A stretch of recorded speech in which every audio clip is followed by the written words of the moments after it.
Goeienaand geliefdes, kom ons staan vir die fotum asseblief.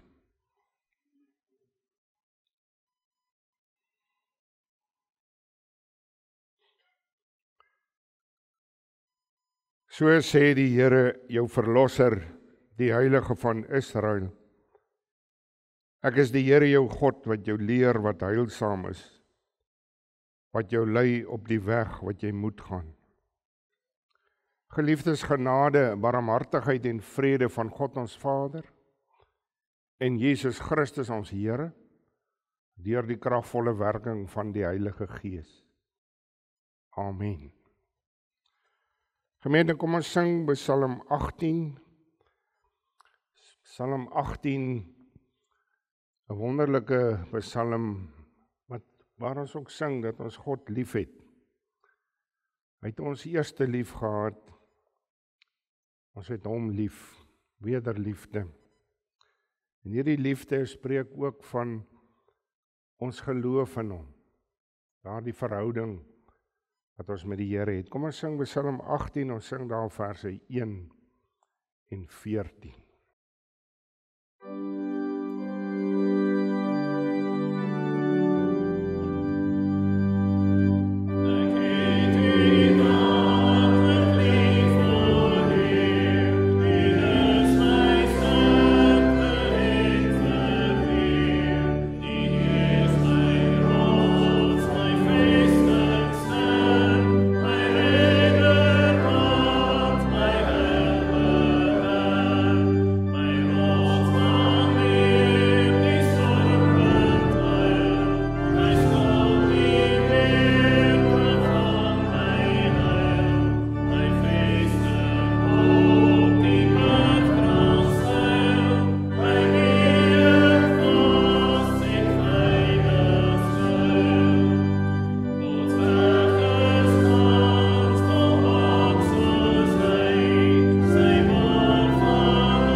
Geliefdes, ons luister na die woord van die Here daaruit Lukas 17.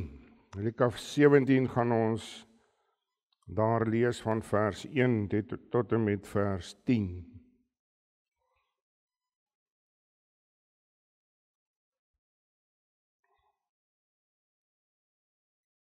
Nou kom ons bid eers saam.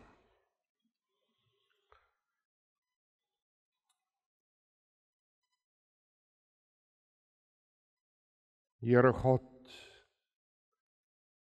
U wat vir ons weer hier in U kraal bring. U wat ons herder is, ons die skape van U weide. Ja Here, U wat ons so goed versorg, U wat ons lei, U wat werklik tot ons beskutting is.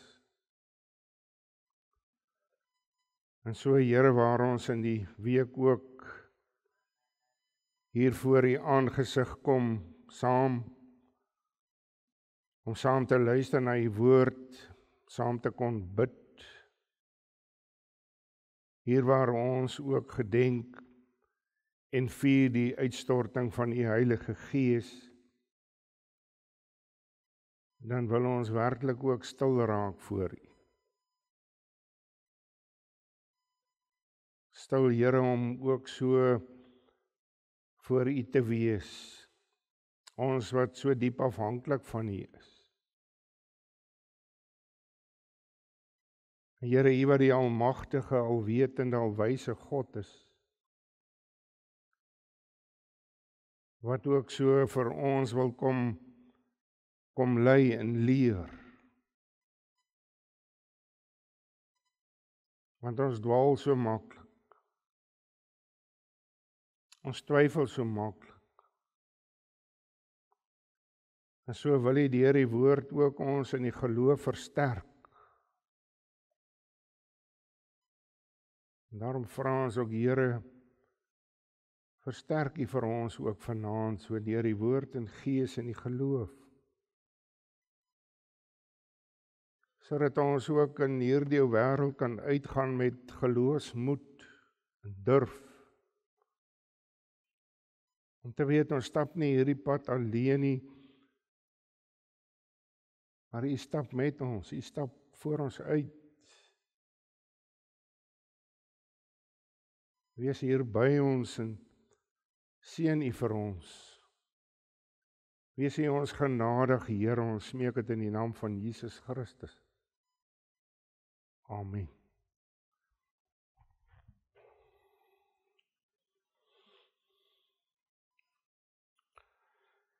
Skriftes Lukas 17 daarvan vers 1. En hy het vir sy disippels gesê, dit is onvermydelik dat die struikelblokke kom, maar wee hom deur wie hulle kom. Dit is beter vir hom as 'n meulsteen aan sy nek gehang en hy in die see gegooi word, as dat hy een van hierdie kleintjies sou laat struikel. Pas op vir julleself, en as jou broeder teen jou sondig, bestraf hom, en as hy berou kry, vergewe hom. En as hy 7 maal op 'n dag teen jou sondig en 7 maal op 'n dag na jou terugkom en sê, ek het berou, moet jy hom vergewe. Toe het die apostels aan die Here gesê, gee ons meer geloof. En die Here sê, as julle geloof gehad het soos 'n mosterdsaad, sou julle vir hierdie moerbeiboom sê, word ontwortel en in die see geplant. En hy sou julle gehoorsaam wees. En wie is daar van julle wat 'n diensknegt het wat ploeg of vee oppas? En as hy inkom van die veld vir hom sal sê, kom dadelik hier aan tafel. Sal hy nie eerder vir hom sê nie, maak vir my die aandete klaar en omgord jou en bedien my totdat ek geëet en gedrink het, en daarna kan jy eet en drink. Bedank hy daardie diensknegt omdat hy gedoen het wat hom beveel is? Ek glo nie, so ook julle, wanneer julle alles gedoen het wat julle beveel is, sê dan, ons is onverdienstelike diensknegte, want ons het gedoen wat ons verplig was om te doen. Tot sover. As hy natuurlik hier in vers 2 van kleintjies praat, sê verklaardes, nie noodwendig, maar net beperk tot kinders nie, maar vir hulle wat in die kinderskoene staan van die geloof, by ons kleintjies, kinders sowel as groot mense dan. My broer en suster, ons het Sondag ook so afgeskop, en wat ons duidelik gehoor het, is dat geloof 'n gawe van God is. Dat die Heilige Gees die geloof in my en jou hart bring. Dat daar nie 'n ander manier is nie. Ek kan nie my eie geloof maak of fabriseer nie. Dit kom alleen deur die genade van God, deur sy Gees wat hy dit in my hart indra. Vanaand gaan ons na 'n ander saak kyk van geloof, en dan die temaatjie vanaand, nie kwantiteit nie, maar kwaliteit.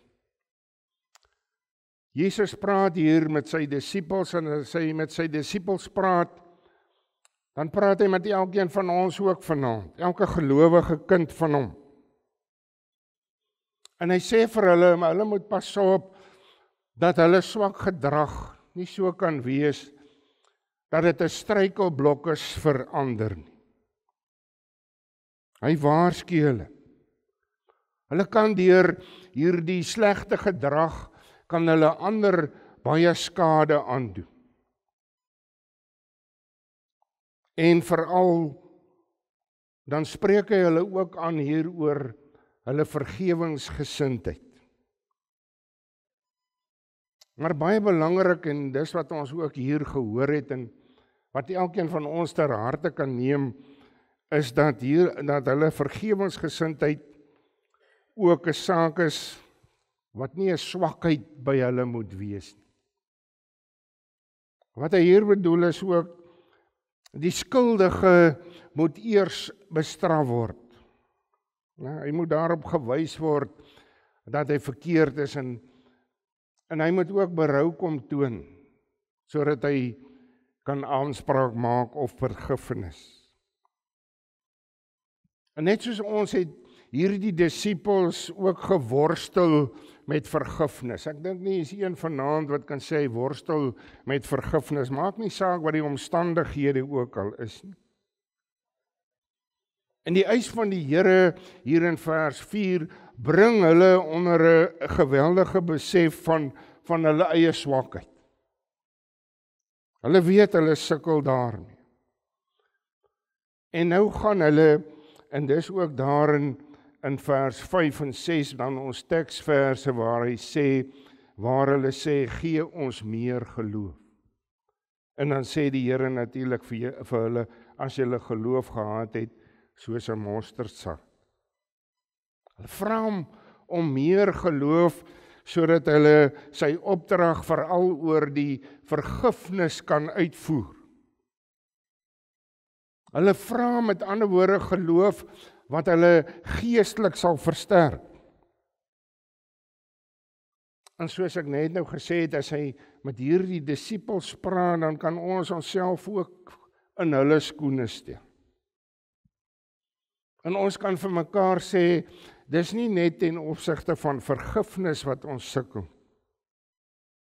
En baie ander sake wat ons hier kan opnoem vanaand, wat ons geloof werklik getoets word. En in sulke sake wat vir ons moeilik is, dan is daar in ons kop ook die ding van, ons het te min geloof, gee vir ons meer geloof. Ons reken self uit ons eie, ons kort baie geloof om staande te bly in al hierdie beproewings en swaar van hierdie ou lewe en die omstandighede waarin ons is.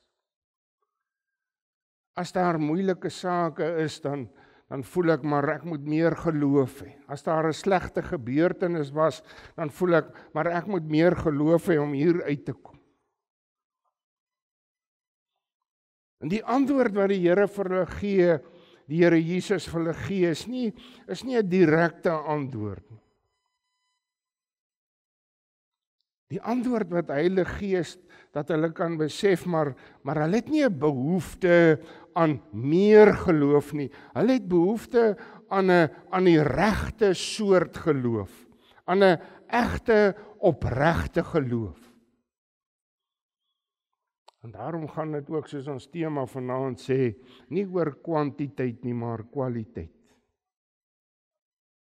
Die hoeveelheid van geloof is dis nie van belang nie, maar die vraag, die toets vir ons elkeen, is of hierdie geloof werklik lewenskragtig is.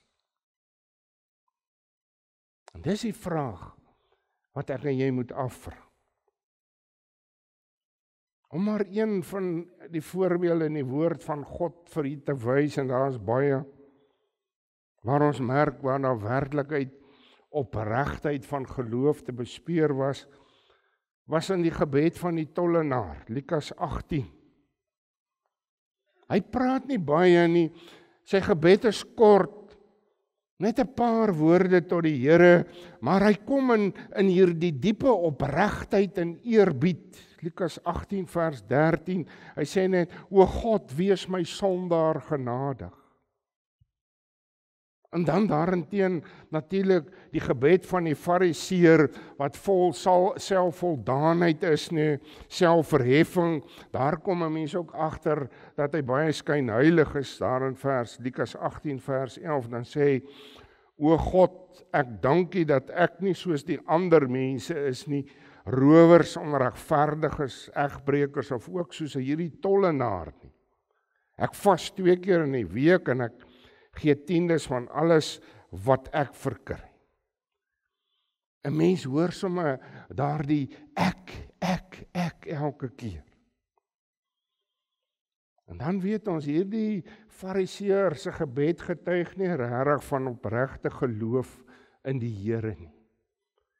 Maar eerder 'n geloof in homself, in sy eie vermoëns, in sy hoedanighede. En as 'n mens so luister, verklap sy gebed eintlik sy lewe, sy geloofslewe, wat hy lei.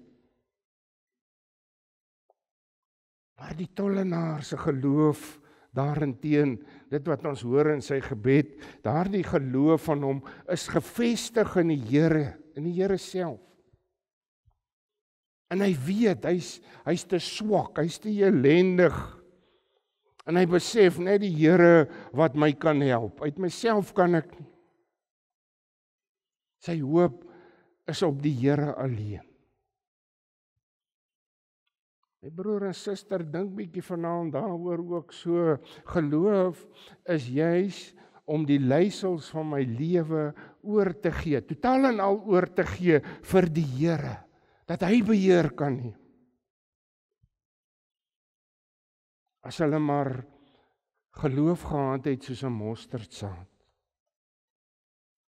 En 'n mosterdsaad is 'n baie klein saadjie, maar dit besit die kiem van lewe, dit besit die potensiaal van groei. So te groei dat dit uiteindelik 'n groot boom word waarin die voëls kan nes maak. Beeld van groei, van lewenskragtigheid. Ons hierdie disippels, met ander woorde, hierdie soort geloof kan ons sê van lewenskragtigheid het wat hier gepraat word. Hierdie groeikrag het, sal geen taak of probleem vir hulle 'n probleem wees, te moeilik wees. En nou moet ons in gedagte hou, nadat op Pinksterdag die Heilige Gees uitgestort is en hulle vervul is met die Heilige Gees en hulle die krag ontvang het, is hulle in staat gestel om soveel magtige dade tot uitbreiding van die kerk van Jesus Christus te doen. En daarom moet hulle luister hier na Jesus se woord. Deur opregte geloof wat volle vertroue in Jesus Christus plaas, word die onmoontlike moontlik. En soos hy hier beskryf, 'n geloof wat selfs 'n moerbeiboom op bevel sy wortels uit die grond sal laat lig en homself in die see werp. Lukas 17 vers 6. Of wat op bevel berge wat hulself versit. Matteus 17 vers 20. En ons kan vanaand elkeen hier getuig, dikwels lyk 'n probleem vir ons, en ons het menslik gesproke baie keer rede daarvoor. Dis so vir ons, daar gebeur verskriklike dinge met ons, dis soos 'n berg. En hoe gaan ek hierdie berg uitkom? Maar deur die geloof in die Here en deur sy wil en genade klim ons hierdie berg, oorwin ons hierdie berg. Maar altyd my broer en suster ook te onthou, ons wil nie sleg aan ons lewens het nie, maar om te onthou, beproewings louter my geloof. En as ons praat van berge, ons is mos haastig, die probleem moet vinnig opgelos word en dit moet verbygaan. Maar jy weet hoe werk jou lewe, daar is goed wat tyd vat. Dit vra geduld van ons, dit vra geloofsmoed om hierdie berg te klim. Nou moet ons ook hier reg verstaan die gedagte, die bedoeling van die moerbeiboom daar in vers 6 wat op bevel sommer in die see gewerp word, is nie dat geloof aangewend moet word om 'n indrukwekkende vertoning of 'n kragspel op te lewer. Dis waar baie mense maar net hulle aandag op vestig en gemik is. Nee, inteendeel, Christus wil leer dat deur 'n opregte, lewenskragtige geloof alles moontlik is vir die gelowige om sy roeping tot eer van God uit te leef. Hierdie geloof word deur die kragtige werk van die Heilige Gees in my en jou lewe werklik moontlik. Die onmoontlike word deur die krag van die Heilige Gees nou moontlik. Selfs ook as ons in hierdie verband dit lees om my broer of my suster weer en weer en weer te vergewe. En ons sien die Fariseërs, hulle het elke keer wou hulle wondertekens soek, né? Jesus moes vir hulle wondertekens maak. Wondertekens moes hulle elke keer aangryp. Ons leef in so 'n tyd ook. Mense wil nuwe dinge sien wat hulle aangryp. En dan kom Jesus daar, jy sal onthou Matteus 12 vers 39 en hy sê vir hulle, 'n slegte en owerspelige geslag soek na 'n teken en geen een sal aan hom gegee word nie, behalwe die teken van die profeet Jona. Want soos Jona 3 dae en 3 nagte in die buik van die groot vis was, so sal die seun van die mens 3 dae en 3 nagte in die hart van die aarde wees. Die teken van Jona is daarom om tot geloof in Christus te dring. Om te wys op Christus se opstanding en sy oorwinning en sy redding. En dit is so ironies, want meer as Jona is hier by hulle. Jesus Christus, die verlosser, is by hulle, maar hulle geloofsoë is steeds gesluit. Steeds bly hulle maar in hulle ongeloof volhard. Steeds gryp hulle na ander reddingsboeie. Is dit nie wat met baie keer met ons gebeur as ons so in die nood is, dat ons ook na ander reddingsboeie wil gryp? Hoeveel mense in ons dag openbaar ook hierdie gesindheid van klein geloof, selfs ongeloof. Die woord en al die wonders wat daarin opgeteken staan, dis nie goed genoeg nie. Hulle soek meer, aangrypender wondertekens wat hulle betower. Mense se asem wil weggeslaan word in ons dag. Maar tragies, hulle geloofsoë bly toe. Ek wil ook hier verwys na as ons praat van die woord wat vir ons tot geloof daartoe is, om ons in die geloof te versterk, dan dink ons ook daar in die gelykenis van die ryk man en Lazarus, as jy net so 'n hoofstukkie terugblaai, Lukas 16, daarvan vers 19. Die gelowige Lazarus word weggevoer na 'n plek van rus en vertroosting, hemelse rus en vertroosting na sy afsterwe. En daardie ongelowige man bevind hom na sy dood daar in 'n plek van smarte en pyniging. En nou versoek hy Abraham, maar laat my uit die dood, wek my uit die dood uit op. So wonderlike teken moet gebeur en dan sal sy ongelowige broers waarskynlik tot geloof kom. Maar jy onthou wat Abraham hom antwoord. Hy sê vir hom daar in Lukas 16 vers 31, as hulle na Moses en die profete, met ander woorde die Bybel, die Ou Testament wat hulle gehaat het, nie luister nie, sal hulle nie oortuig word nie, al sou iemand ook uit die dode opstaan. En daarom weer, en ons het dit al vir mekaar gesê, die woord van God is genoegsaam, dis duidelik, dis daar, dis volkome. En die Heilige Gees wat hierdie woord gebruik tot wedergeboorte, tot geloof in God drie-enig, gebruik tot geloof in die Here Jesus Christus en sy verlossing. Daarom die geloof in Jesus Christus bring in ons harte geweldige berusting en vrede. 'n Vrede van 'n verlossing uit die kake van die sonde en die dood.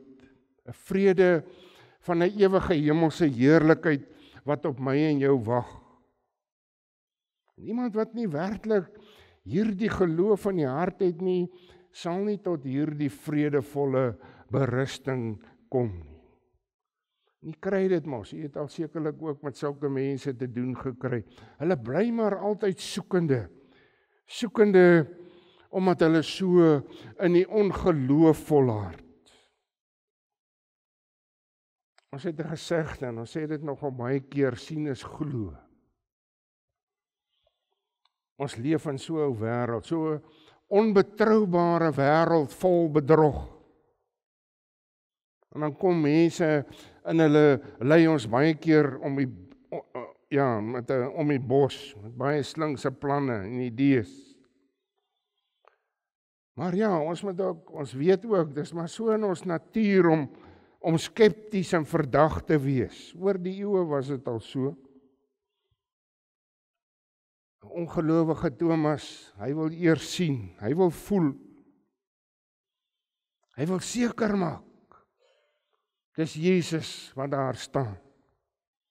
En totdat Jesus Christus kom en hy nooi hierdie ongelowige man uit, Johannes 20:27, hy sê, bring jou vinger hier en kyk na my hande en bring jou hand en steek dit in my sy en moenie ongelowig wees nie, maar gelowig. Kom kyk, kom voel. En dan daar die wonderlike verwondering by Thomas, my Here en my God. En dan sê Jesus vir hom, omdat jy my gesien het, Thomas, het jy geglo. Salig is die wat nie gesien het nie en tog geglo het. Ons sien nie Jesus Christus fisies nie. Ons het hom nie gesien nie. Ons het nie sy omwandeling en sy kruisdood en sy opstanding fisies waargeneem nie. Maar deur die genade van God het die ooggetuies, die Bybelskrywers, natuurlik deur die inspirasie van die Heilige Gees, dit vir ons neergepen. As jy daar in 2 Petrus 1 vers 21 gaan lees, deur die Heilige Gees gedrywe, het die heilige mense van God gespreek. Die Heilige Gees wat hierdie geloof in my en jou hart plaas om God se woord te glo, om God se woord te gehoorsaam. Wat nodig is, my broer en suster, is 'n geloof so groot soos 'n mosterdsaadjie. En in hierdie gedagte wil ek afsluit. Soms wanneer gelowiges tot geloof kom of geloof ontvang om gevolglik ook heerlike dinge in diens van die Here te verrig, is die gevaar maar altyd daar. Ons is mos mense. Die gevaar van homself tevrede te wees en natuurlik om eer te soek. En dan vermaan Jesus hulle deur hierdie beeld van die Heer en die bediende, die dienskneg hierso. Christus maan met ander woorde hier tot nederigheid, tot getrouheid. Om maar altyd te weet, ek en jy, ons is onverdienstelike diensknegte in diens van die Here. En ons het geen aanspraak op beloning of verering. Om te weet, God skenk uit loutere genade, ook die geloof. Ons is en ons bly onverdienstelike diensknegte. Amen. Kom ons bid net so saam. Ons Here God, ons loof en prys U. En ons bid, Here, dat U deur die Gees ook ons in opregtheid sal laat glo. Dat ons nie sal vra om meer geloof nie, maar om 'n lewenskragtige geloof. Ons wankel tog so maklik, ons twyfel so maklik. Maar dring vir ons deur die Gees, Here. Ons bid dit in die naam van Jesus Christus. Amen. Gesang 79. Ek weet julle het 'n behoefte aan sing. So ek gee julle 3 verse voor ons huis toe. Gesang 79, kom ons sing daar vers 1, 2 en 3. En luister na die woorde. Ons sing baie keer maar net, maar neem elke woord ter harte, luister bietjie.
Die genade van ons Here Jesus Christus, die liefde van God ons Vader en die gemeenskap van die Heilige Gees bly met u almal.